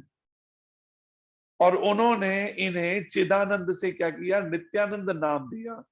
श्रीपाद लक्ष्मीपति पुरी जी ने नाम दिया चिदानंद से, इनको नित्यानंद नाम दिया। नित्य आनंद, जो नित्य आनंद में रहते हैं, ये नाम दिया। नित्यानंद नाम देकर नवदीप लीला विहारो उपयुक्त ख्याति प्रदान की, और नवदीप लीला में उन्होंने नित्यानंद के रूप में ही ख्याति प्राप्त की चिदानंद जी ने, बलराम भगवान ने, इस कलयुग के अंदर। तो वहां से आप मथुरा मंडल पधारे। अब जब मंत्र दीक्षा भी हो गई और वेश भी मिल गया गुरु जी से इस तरह की लीला की, गुरु जी तो क्या, नित्यानंद भगवान का तो कौन गुरु हो सकता है, वो तो स्वयं आदि गुरु हैं। लेकिन इस संसार में जो भी आए तो उसको इसका पालन करना होता है, इस शास्त्र मर्यादा का। तो भगवान राम आए तो उन्होंने भी गुरु धारण किया, भगवान कृष्ण आए तो उन्होंने भी गुरु धारण किया, और भगवान चैतन्य महाप्रभु आए तो उन्होंने भी गुरु धारण किया, श्री ईश्वरपुरी जी को चैतन्य महाप्रभु के गुरु। ऐसे ही नित्यानंद प्रभु आए तो उन्होंने भी गुरु धारण किया। गदाधर पंडित राधा जी के अवतार प्रकट हुए तो उन्होंने भी पुंडरीक विद्यानिधि जी को गुरु बनाया। तो ये गुरु धारण करने, एक भगवान से परंपरा में, गुरु परंपरा के माध्यम से ही उस भगवत साक्षात्कार का, उनका अनुभव तभी संभव हो सकता है, उनकी प्राप्ति, भगवत प्राप्ति करना परंपरा की कृपा से। उसको केवल अपने साधन से केवल प्राप्ति नहीं होने वाली संभव है। और ऐसे में नित्यानंद प्रभु जो हैं अब मथुरा मंडल में पधारे। वृंदावन ब्रिज मंडल जो 84 कोस है, मथुरा मंडल में पधारे। श्री वृंदावन में प्रविष्ट जैसे ही हुए तो उनको अपनी पिछली स्मृति सब हो गई कि तब से लगभग 4,500 साल पहले भगवान कृष्ण जब आए और बलराम भगवान साथ में आए थे, उनको वो सारा एकदम स्मृति होने लगी। उनको स्मृति तो उन्हें तो पहले ही थी, लेकिन जैसे ही वृंदावन धाम की भूमि पे प्रविष्ट हुए तो कृष्ण प्रेमावेश में उन्मत्त प्राय हो उठे, भगवान कृष्ण के प्रेम में उन्मत्त हो गए। फिर उन्मत्त कहते जैसे पागल जैसे हो गए। और परिणाम अपनी लीला स्थलियों को देख देख कर, जहां जहां बलराम भगवान ने लीला की थी, अपनी स्थलियों को देख देख के क्या हुआ, और भगवान कृष्ण के साथ जो लीलाएं की थी, अब वो कृष्ण भगवान के विरह में इतने व्याकुल हो गए कृष्ण से मिलने के लिए कि हा कृष्ण, हा भैया, हा कन्हैया, कहाँ हो तुम, कहते हुए पृथ्वी पर पछाड़े खाने लगे। बार बार भूमि पर पछाड़ खा के गिर पड़े कृष्ण विरह के अंदर। और ब्रिज रज में धूल धूसरित होकर गोप वेश में अनेक दिन तक घूमते रहे। जैसे एक गोप बालक है, इस तरह से गोप बालक के रूप में सारी ब्रिज की धूली शरीर पे लगी है और ब्रिज रज लगी हुई है। अनेक दिन तक ऐसे ही ब्रिज में घूमते रहे। एक दिन उनको ऐसा लगा कि गोपाल कृष्ण मुझे नवदीप में बुला रहा है। तब तक नवदीप में चैतन्य महाप्रभु भी प्रकट हो गए।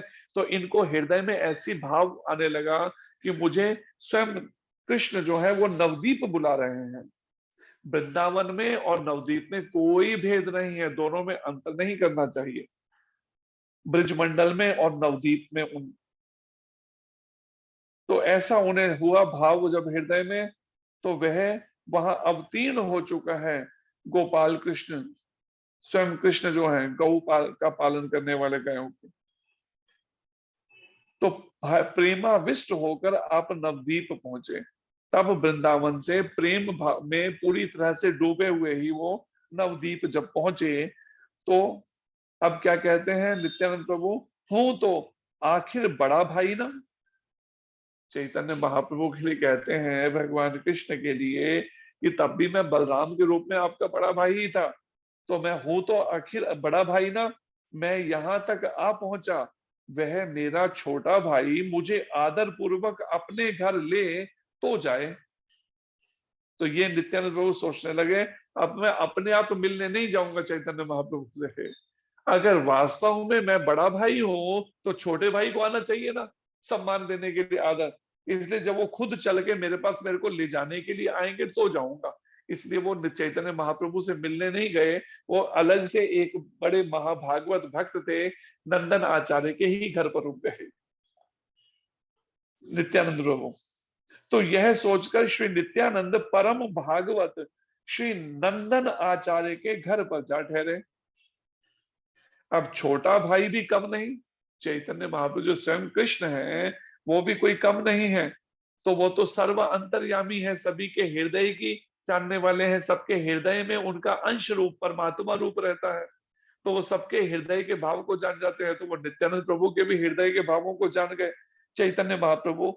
तो चैतन्य महाप्रभु क्या है, स्वयं सर्वांतर्यामी श्री नंदन आचार्य के घर पर, वहां पर फिर वह सब धर्म मर्यादाओं के जो नियामक भी हैं चैतन्य महाप्रभु, वो खुद आए भक्तों के साथ। और बड़े भैया, चिरकाल से बिछुड़े भैया के लिए पहले ही गौरा चांद श्री विश्वंबर व्याकुल हो रहे थे। अभी जब तक नित्यानंद प्रभु पहुंचे भी नहीं थे नवदीप, पहले से व्याकुल हो रहे थे उनसे मिलने के लिए, अपने बड़े भैया से मिलने के लिए। गौरांग महाप्रभु विश्वंबर रूप में जो प्रकट हुए हैं गौरांग महाप्रभु, उनका एक नाम विश्वंबर भी है, बचपन का नाम, जन्म के समय का विश्वंभर। इसका एक अर्थ ये भी, सारे विश्व का जो भरण पोषण करने वाले हैं, उनकी हर आवश्यकता की पूर्ति करने वाले चैतन्य महाप्रभु का एक नाम ये भी है।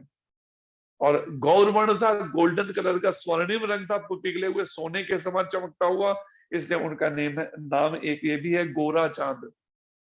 चंद्रमा के समान उनका पूरा शरीर ऐसा था, चमकता था शीत। और चैतन्य महाप्रभु बड़े व्याकुल हैं मिलने के लिए अपने बड़े भैया से। अपनी जीवो उद्धार लीला का आरंभ ही ना कर पा रहे थे, क्योंकि जब तक बड़ा भाई नहीं आएगा, जैसे द्वापर युग में बड़े भाई साथ में थे, त्रेता युग में छोटे भाई के रूप में साथ में थे, तभी लीलाएं कर पा रहे थे। अब जब बड़ा भाई साथ में नहीं, तो अब जीवों के उद्धार के लिए, संसार के असंख्य जीवों का उद्धार करने के लिए जिस लीला के लिए आए हैं, वो कैसे लीला शुरू करें जब तक वो मिले नहीं। तो परिणाम श्री गौरंग जान गए कि श्री नंदन आचार्य के घर मेरा प्राण सखा आ चुका है। मेरे प्राण रूप, एक तरह से मेरे सखा रूप में वो आ चुके हैं, ये जान गए गौरंग महाप्रभु। अपनी संगी साथियों को लेकर अगवानी करने, उनको लाने के लिए, आमंत्रित करने के लिए चल पड़े श्री गौरंग। साथी क्या जाने, अब साथ में जो संग, साथ में भक्त थे, उनको भला क्या पता कि चैतन्य महाप्रभु किसको लेने जा रहे हैं। लेकिन महाप्रभु तो अत्यंत व्याकुल है अपने प्राण सखा से मिलने के लिए, अपने बड़े भैया से। तो साथी क्या जाने उस आंतरिक लीला रहस्य को। परिणाम श्री नंदन आचार्य के भवन के दरवाजे पर आकर श्री गौरांग ने श्रीवास को कहा। श्रीवास जी जो नारद जी के अवतार हैं, जब द्वार पर पहुंच गए नंदन आचार्य जी के चैतन्य महाप्रभु, तो उन्होंने श्रीवास को कहा, श्रीवास यहां छिपा है मेरा ध्यानी मानी भैया, इधर छिपके।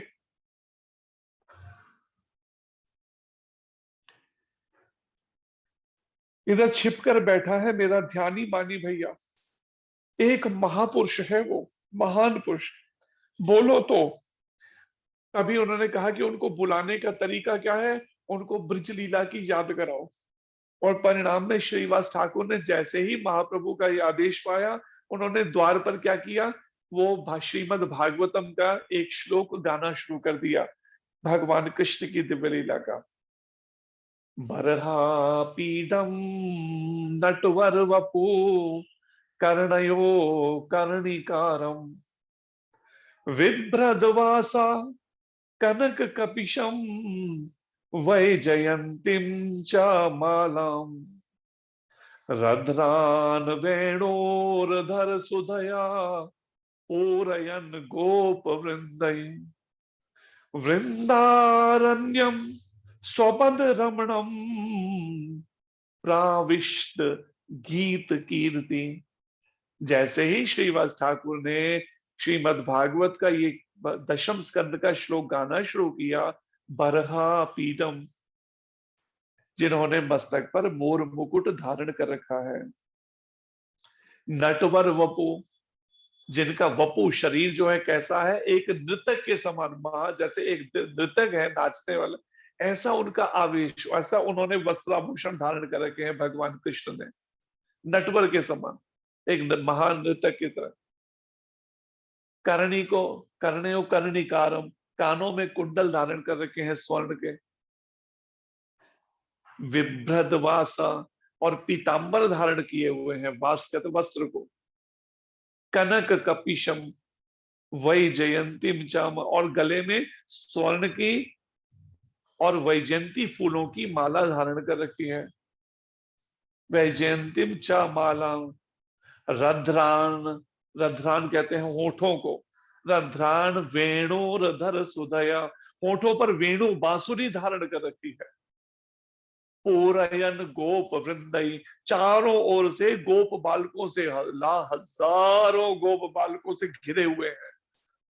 पूरयन गोप वृंदई, और क्या कर रहे हैं बालकों के साथ घिरे हुए? वृंदारण्यम, वृंदावन रूपी वन में।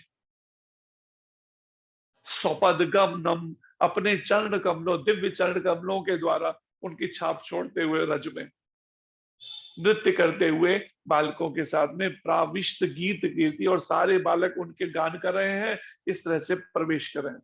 जैसे ही श्रीवास जी ने ये श्लोक गाया तो परिणाम क्या हुआ?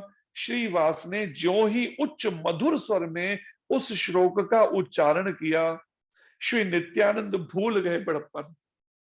अभी तक वो बड़प्पन मान के मैं बड़ा भैया हूं, छोटा भैया मुझे मनाने के, मेरे को लेने के लिए आएगा, इस बड़प्पन के भाव में नंदनाचार्य जी के घर पर बैठे विराजमान थे नित्यानंद प्रभु। लेकिन जैसे ही भगवान कृष्ण के बारे में सुना, उनके इस दिव्य श्लोक के माध्यम से एकदम ऐसी स्मृति हुई हृदय में, सारा बड़प्पन भूल गए नित्यानंद प्रभु और भागते हुए बाहर भागे। सारा बड़प्पन ध्यान मान भूल गए कि वो ध्यानी बनकर बैठे हैं बड़े मान के साथ में। सारा भाव भूल के पुल का अश्रु, सारे शरीर में रोमांच और आंखों से अश्रु बहने लगे नित्यानंद प्रभु के। पुल का अश्रु पूर्ण कंपित कलेवर हो और सारे शरीर में कंपन होने लगा, ऐसा उनका हाव भाव, शरीर में कलेवर भाव आ गया एकदम का, ऐसा भाव नित्यानंद प्रभु का। और परिणाम में श्री गौरांग के गले में आकर लिपट गए, दौड़ते हुए बाहर आए और आकर गले में लिपट गए गौरांग महाप्रभु के गले से। दोनों एक दूसरे को प्रेमाश्रुओं की अजस्त्र धारा से अभिषिक्त कर रहे थे। दोनों के नेत्रों से महाप्रभु के नेत्रों से धाराएं बह रही हैं अश्रुओं की, और नित्यानंद भगवान की दिव्य देह अभिषिक्त हो रही है, वो स्नान कर रहे हैं उस आंसुओं से महाप्रभु। और नित्यानंद प्रभु के नेत्रों से अश्रु लगातार निरंतर, असस मतलब बिना रुके अश्रुधारा बह रही है, उससे चैतन्य महाप्रभु का अभिषेक हो रहा है। तो कोई जल की आवश्यकता नहीं पड़ी, अश्रुओं से ही एक दूसरे का अभिषेक कर दिया दोनों भाइयों ने। अश्रुओं से एक दूसरे को अभिषिक्त कर रहे थे। यह मिलन अवर्णनीय है, इसका वर्णन नहीं किया जा सकता इस दिव्य मिलन का। समस्त संगी साथियों को श्री गौरांग ने प्रेमानंद प्रदाता श्री नित्यानंद प्रभु का परिचय कराया। अब गौरांग महाप्रभु ने अपने उन सभी भक्तों को परिचय कराया जो अभी तक जानते ही नहीं थे नित्यानंद प्रभु के बारे में। तो गौरांग महाप्रभु ने अब बताया कि ये नित्यानंद प्रभु हैं और उनके बारे में पूरा बताया सब साथियों को। यथा योग्य सब मिले, तो जैसी जैसी जिसकी योग्यता थी भक्तों की, वैसे वैसे सभी नित्यानंद प्रभु से मिले। श्री महाप्रभु अपने साथ लाए इन्हें एवं श्रीवास के घर ठहरा दिया। अब वहां नंदन आचार्य जी के यहाँ से अपने साथ ही महाप्रभु लेकर आए और इन्हें श्रीवास, जो नारद जी के अवतार हैं, महाप्रभु के ही बिल्कुल साथ में योग पीठ के पास साथ वाला जो घर है वो श्रीवास ठाकुर का है, और बाहर बहुत बड़ा आंगन है, आज भी है। वो भक्त जब नवदीप परिक्रमा करते हैं तो वहां दर्शन करने जाते हैं, तो वहां पर उस आंगन में पूरी रात भर भक्तों के साथ कीर्तन होता था। तो आप में से कोई बता दीजिएगा समय जब हो जाए, 3 बज जाए तो। हो गया समय? हरे कृष्णा प्रभु जी। हाँ जी प्रभु जी, 3:10 3:15 हो गया है शायद। ठीक, तो यहाँ पर जो वर्णन है, श्रीवास ठाकुर के घर पर ठहराया नित्यानंद प्रभु को। और तुरीयातीत, तुरीया अवस्था, एक होती है निद्रावस्था, एक होती है जागृत अवस्था, एक होती है तुरीया अवस्था। तुरीय अवस्था होती है जिसमें जागते हुए भी वो नित्य लीला में खोए रहते हैं उनका मन, और जागते हुए भी सोते हुए भी हर समय लीला में ही मग्न रहते हैं, देहात्म बुद्धि का चिंतन ही नहीं रहता फिर बिल्कुल।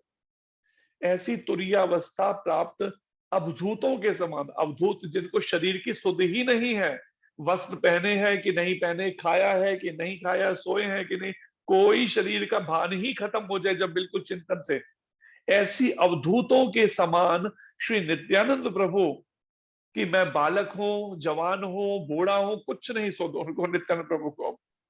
अवधूतों के समान श्री नित्यानंद प्रभु कृष्ण प्रेम आवेश में, भगवान कृष्ण के प्रेम आवेश में सर्वत्र स्वच्छंदता पूर्वक अनेक लीलाएं करने लगे। स्वच्छंद, बिल्कुल कोई अंकुश नहीं, और ऐसे वो लीलाएं कर रहे हैं नित्यानंद प्रभु। ना तन की सुध है उन्हें, ना वस्त्र की संभाल है, और ना खाने पीने की चिंता है उनको।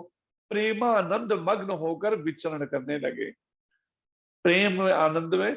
और ऐसे भाव में एक बार तो नित्यानंद प्रभु इतने भाव, उनको शरीर की तो सुध रहती नहीं थी, तो एक दिन क्या है, सर पे कोपीन का वस्त्र ही बांध कर चल पड़े, और एक दिन शची माता के गोद में जाकर बैठ गए, उनका स्तनपान करने लगे, क्योंकि अवधूत वेश में उनको शरीर की सुध ही नहीं है बिल्कुल। ऐसे महान, ऐसे श्री नित्यानंद प्रभु जो कल के दिन प्रकट हुए, आज उनको एक दिन हो गया प्रकट हुए, एक दिन के हो गए नित्यानंद प्रभु लीला में। तो उन नित्यानंद प्रभु के चरणों में हमें बार बार प्रार्थना करनी चाहिए नाम जप करने से पहले, कि आप कृपा करो, हमारे हृदय से विषय वासनाएं बिल्कुल खत्म हो जाए, आकर्षण विषय वासनाओं का, इस भौतिक जगत का, जिससे आप कृपा करके आपके चरण कमलों की धूलि का एक कण ही मिल जाए हमें, जिससे हमारे हृदय में भी वो कृष्ण प्रेम जागृत हो जाए। ऐसी प्रार्थना करनी चाहिए नित्यानंद प्रभु के चरण कमलों में। हरे कृष्णा। आदि गुरु नित्यानंद प्रभु की जय, श्री बलराम भगवान की जय, श्री संकर्षण भगवान की जय, श्री अनंत देव जी की जय, श्री शेषा अवतार जी की जय, श्री लक्ष्मण भगवान जी की जय, श्री गौरंग महाप्रभु की जय, समस्त गौर पार्षदों की जय, जगदगुरु श्रीला प्रभुपाद महाराज की जय, श्री गुरु महाराज की जय, अनंत कोटि वैष्णव वृंद की जय, मिताई गौर पे मानंदे। हरि हरि बोल। हरे कृष्णा। हरि हरि बोल। धन्यवाद आप सबका। कोई प्रश्न हो तो कर सकते हैं। हरे कृष्ण। इतनी सुंदर तरीके से आपने लीला बताई, हमें तो इतना मालूम नहीं था नित्यानंद प्रभु जी के बारे में, पर आपसे सुनकर बहुत अच्छा लगा, बहुत ज्यादा समझ भी आ रहा है कि अब हमें कैसे और अपना भक्ति बढ़ानी चाहिए। थैंक यू सो मच प्रभु जी। हरे कृष्णा। कोई क्वेश्चन? अभी नित्यानंद भगवान की बहुत सारी लीला है, अभी तो ये शुरुआत हुई है, अभी महाप्रभु से मिले हैं, इसके बाद बहुत सारी लीला है उनकी, कई सारी लीला है नित्यानंद प्रभु के आगे। हरे कृष्ण। हरे कृष्णा प्रभु जी। आई थिंक हमें एक सीरीज करनी चाहिए उनकी सब लीलाओं की। हाँ बिल्कुल। तो अगर चाहे तो हम इसी को कंटिन्यू, जब तक पूरी लीला, ये इसमें जितनी वर्णन है उतने को हम करते हैं, जिससे पहले नित्यानंद प्रभु को पता तो चले, क्योंकि जब तक हम किसी से प्रेम तभी कर सकते हैं जब उसका एक एक सब चीज पता होनी चाहिए हमें, उनकी, उनका कैसा है लाइफ, उनकी कैसा जीवन है, उनकी क्या लीलाएं हैं, वो क्या, हर एक बात का पता होगा, तभी तो उनके प्रति प्रेम जागेगा ना, मन चिंतन कर सकेगा जी। तो कोशिश करेंगे इसी को कंटिन्यू करके लीला को नित्यानंद प्रभु की पहले, क्योंकि उनकी कृपा नहीं मिली, हम कितने भी प्रयास करते रहे, हरि नाम नहीं होने वाला, याद रखिए प्रभु जी। जो हम लोग श्री कृष्ण चैतन्य प्रभु नित्यानंदा वाला श्लोक बोलते हैं, तो वो इन्हीं प्रभु जी के लिए बोलते हैं। हाँ, इन्हीं प्रभु जी के लिए मतलब ये उसका अर्थ बता दीजिए पूरा। हाँ, चैतन्य महाप्रभु जो है स्वयं भगवान कृष्ण है, जो इस कलयुग के अंदर, जिस युग में हम रह रहे हैं, उस युग में जो भगवान का अवतार हुआ, जब तक उनकी कृपा नहीं मिलेगी तब तक आप कितने भी प्रयास करिए, वास्तव में वो कृष्ण प्रेम पूर्ण प्राप्त नहीं हो सकेगा। तो वो भगवान कृष्ण चैतन्य महाप्रभु के रूप में राधा रानी का भाव लेकर प्रकट हुए हैं। हृदय राधा जी का है और स्वयं कृष्ण है चैतन्य महाप्रभु। और चैतन्य महाप्रभु के साथ नित्यानंद भगवान जो है वो भगवान बलराम जी हैं, जो अनंत शेष के रूप में हजारों फनों में, हर फन के ऊपर एक एक ब्रह्मांड टिका हुआ है, और उस ब्रह्मांड में 14 लोक हैं, और जिसके बीच का लोक में धरती आती है, ऐसे असंख्य ब्रह्मांड। और वो अनंत शेष भगवान जो निरंतर भगवान कृष्ण और चैतन्य महाप्रभु की लीलाओं का गान ही करते हैं, उनके कंठ में ही, उनके मुखारविंद में ही ये सब भंडार है कृष्ण लीलाओं का, कृष्ण नाम का, कृष्ण गुणों का। जी और नित्यानंद भगवान के साथ फिर है श्री अद्वैत आचार्य। ये अद्वैत आचार्य जो हैं, इन्हीं की प्रार्थना पर चैतन्य महाप्रभु प्रकट हुए। ये चैतन्य महाप्रभु बीच में हैं, जी येलो ड्रेस के अंदर। इनके जी साथ ये ब्लूइश ड्रेस जो है, ये नित्यानंद भगवान की है, ब्लूइश ड्रेस। जी और इनके साथ में जो ये जिनकी व्हाइट दाढ़ी है सफेद रंग की, जी ये अद्वैत आचार्य हैं। ये भगवान महाविष्णु और सदाशिव का युगल अवतार हैं। महाविष्णु भगवान जो कारणोदक शाही विष्णु हैं वो, और सदाशिव उन्हीं का ही अंश है, आगे उन्हीं के अनंत शेष जी का। तो ये अद्वैताचार्य वो हैं।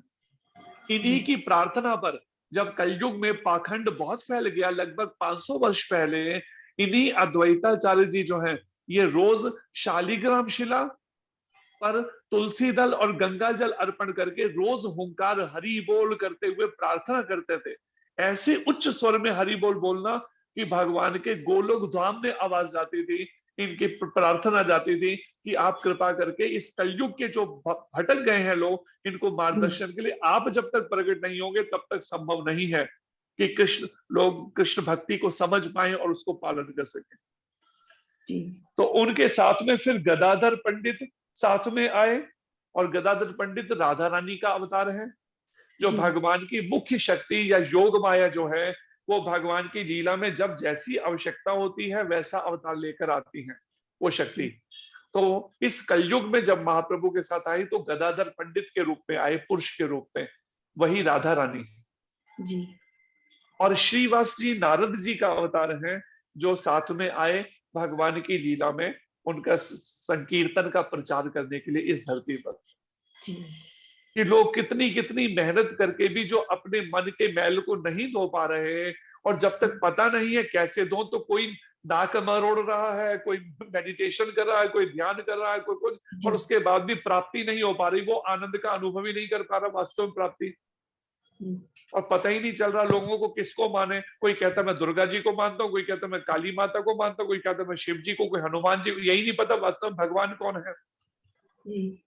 तो ऐसी स्थिति में स्वयं ये भगवान चैतन्य महाप्रभु, नित्यानंद प्रभु, ये सब प्रकट होके इन्होंने बताया वास्तव में कृष्ण भक्ति क्या है, कृष्ण क्या है। स्वयं अपनी भक्ति का प्रचार कर रहे हैं जी कृपा करने के लिए कलयुग के जीवों पर, जो भगवान कृष्ण ने विराट रूप में दिखाया।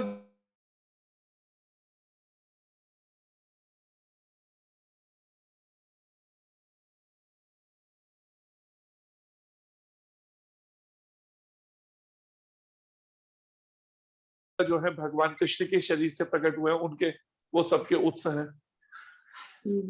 तो चैतन्य महाप्रभु और इन सब ने, नित्यानंद प्रभु और गौरांग महाप्रभु के साथ में अद्वैताचार्य, गदाधर पंडित, श्रीवास ठाकुर और सभी भक्तों ने लगभग 500 साल पहले पूरे भारत भर में ये संकीर्तन का प्रचार किया, भक्ति का प्रचार, कृष्ण भक्ति का प्रचार किया, और जीवों को बताया वास्तव में भगवान जो है वो कृष्णस्तु भगवान, स्वयं कृष्ण भगवान है। और वही कृष्ण चैतन्य महाप्रभु के रूप में और बलराम भगवान नित्यानंद के रूप में प्रकट हुए, उनके सबसे पहले प्रकाश। और फिर जैसे भगवान कृष्ण ने अर्जुन जी को निमित्त बनाया इस संसार को गीता का दिव्य उपदेश देने के लिए, वैसे ही भगवान कृष्ण ने प्रभुपाद जी को निमित्त बनाया पूरे विश्व भर को कृष्ण भक्ति देने के लिए, भगवत गीता का ये दिव्य उपदेश देने के लिए। जी प्रभु जी।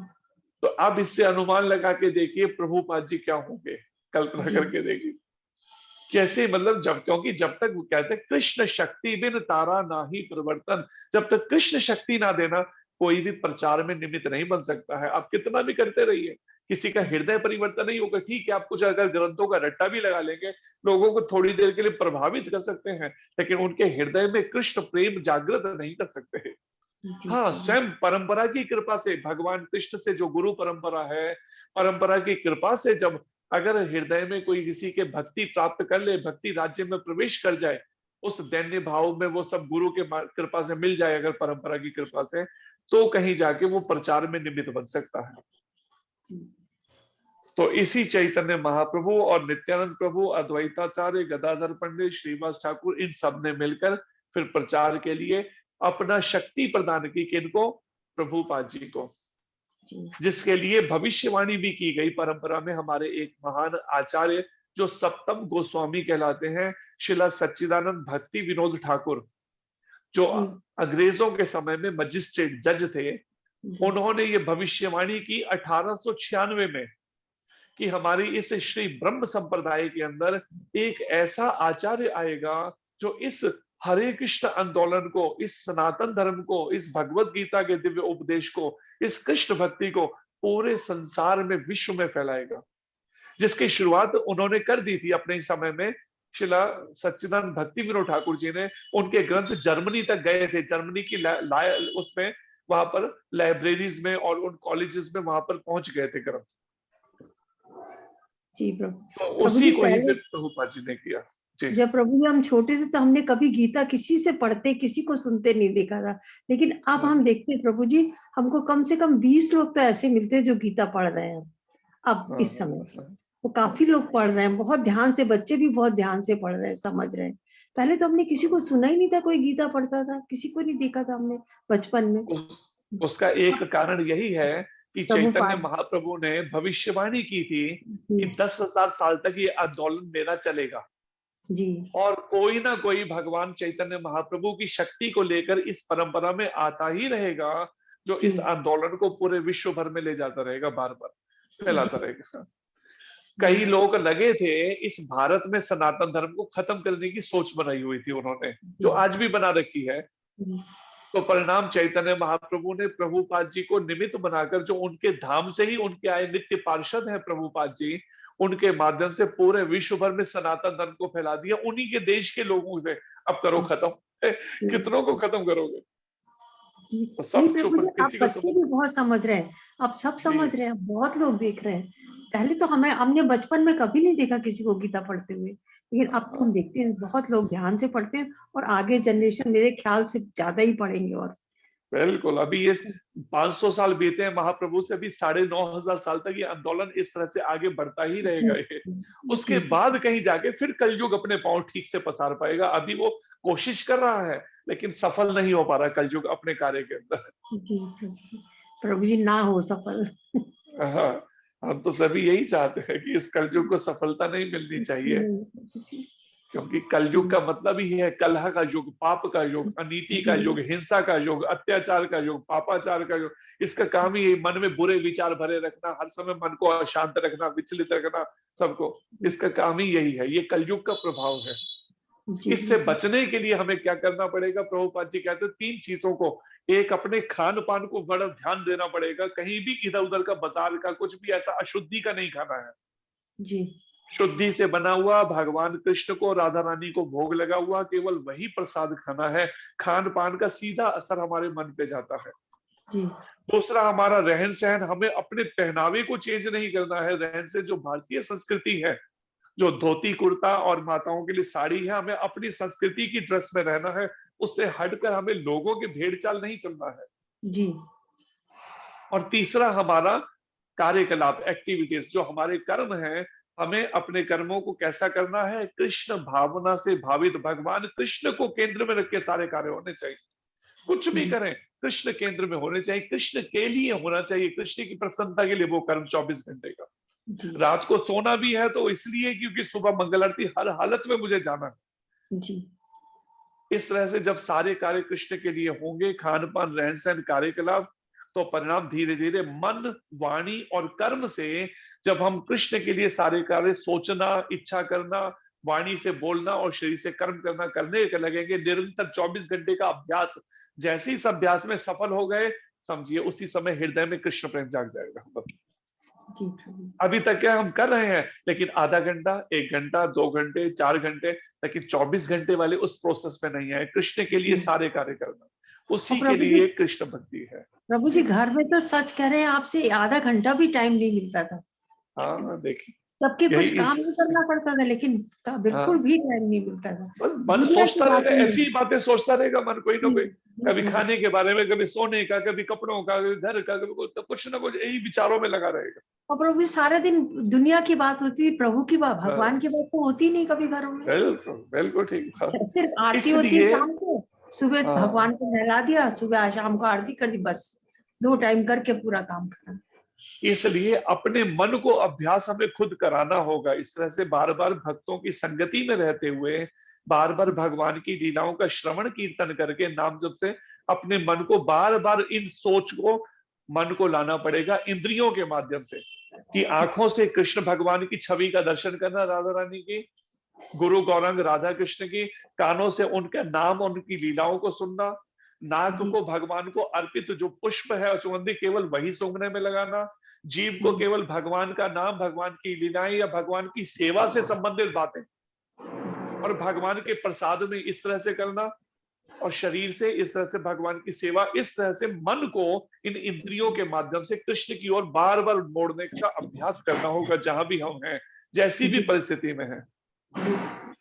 अगर ये अभ्यास नहीं किया तो फिर जन्म मृत्यु के चक्र में फेंक दिए जाएंगे। अगर ये सीरियसली गंभीरता से अभ्यास करा और 24 घंटे के अभ्यास में सफल हो गए तो इसी जन्म में भगवत प्राप्ति हो सकेगी।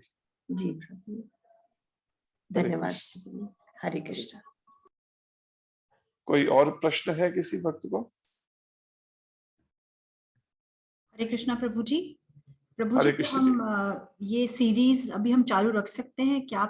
हम सबसे पूछ सकते हैं कि अगर सबको ठीक लगे तो हम ये सीरीज चालू रखते हैं नित्यानंद, लॉर्ड नित्यानंद जी की। हाँ, बिल्कुल जरूर, अगर सबसे आप सलाह कर लें, अगर करना चाहें तो नित्यानंद प्रभु हैं, फिर उनके पार्षद हैं, अगर उनकी जीवनी का करें तो एक अलग ही आनंद, उसका अनुभव है, जिससे हमें एक प्रेरणा मिल सकती है भजन किया कैसे जाए, उनके मन उनके चिंतन में कैसे लग सकेगा।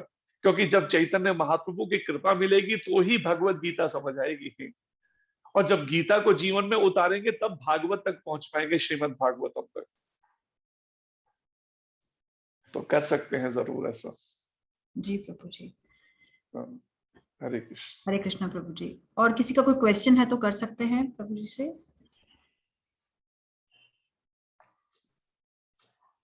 प्रभु जी लगता है कोई क्वेश्चन नहीं है। सभी मेरे पीछे दोहराइए। नमः ओम विष्णुपादाय नमः ओम विष्णुपादाय कृष्ण प्रेष्ठाय भूतले कृष्ण कृष्णप्रेष्ठाय भूतले श्रीमते नित्यानंद पाद श्रीमते नित्यानंदपाद गोस्वामिन इति नामिने गोस्वामिति नामिने नमस्ते प्रभुपाद देवे नमस्ते प्रभुपाद देवे नाम संकीर्तन प्रचारिणे नाम संकीर्तन प्रचारिणे निर्विशेष शून्यवादी निर्विशेष शून्यवादी समस्त देश तारिणे समस्त देश तारिणे नमः ओम विष्णुपादाय नमः ओम विष्णुपादाय कृष्ण प्रेष्ठाय भूतले कृष्ण प्रेष्ठाय भूतले श्रीमते भक्ति वेदांत श्रीमते भक्ति वेदांत स्वामिन इति नामिने स्वामी इति नामिने नमस्ते सरस्वती देवे नमस्ते सरस्वती देवे गौरवाणी प्रचारिणे गौरवाणी प्रचारिणे निर्विशेष शून्यवादी निर्विशेष शून्यवादी पाश्चात्य देश तारिणे पाश्चात्य देश तारिणे। जय श्री कृष्ण चैतन्य जय श्री कृष्ण चैतन्य प्रभु नित्यानंद प्रभु नित्यानंद श्री अद्वैत गदाधर श्री अद्वैत गदाधर श्रीवासादि श्रीवासादि गौर भक्त वृंद गौर भक्त वृंद। हरे कृष्ण हरे कृष्ण हरे कृष्णा हरे कृष्णा कृष्ण कृष्ण हरे हरे कृष्ण कृष्ण हरे हरे हरे राम हरे राम हरे राम हरे राम राम राम हरे हरे। राम राम हरे हरे। इस महामंत्र का कोशिश कीजिए, उठते बैठते चलते फिरते जप बंद नहीं हो, निरंतर जप का अभ्यास करिए, नित्यानंद प्रभु के चरणों में प्रार्थना करते हुए। हरे कृष्ण। धन्यवाद। हरे कृष्ण। कल्पतरुभ्यश्च कृपा सिंधुभ्यः च पतितानां पावनेभ्यो पावनेभ्यो वैष्णवेभ्यो वैष्णवेभ्यो नमो नमः। नमो अनंत नमः। कोटि वैष्णव वृंद की जय। की जय। जगतगुरु श्रीला प्रभुपाद की आदि जय। की जय। जय। महाराज की जय। हिज ग्रेस प्रभु हरे संजय कृष्ण। व्यास प्रभु जी की जय। जय। भाई गौर प्रेमानंदे हरि हरि बोल। हरि हरि बोल। थैंक यू सो मच प्रभु जी हरे फॉर हरे कृष्णा प्रभु जी, हरे दंडवत प्रणाम प्रभु जी। हरे कृष्ण। हरे कृष्ण। हरे हरे कृष्ण। कृष्ण हरे कृष्णा प्रभु जी, प्रभु जी हरे मीटिंग बंद कर दंडवत दे। हरे- हरे कृष्णा। जी हरे थैंक यू कृष्ण। प्रभु जी। हरे कृष्णा। धन्यवाद। हरे हरि बोल। हरि बोल।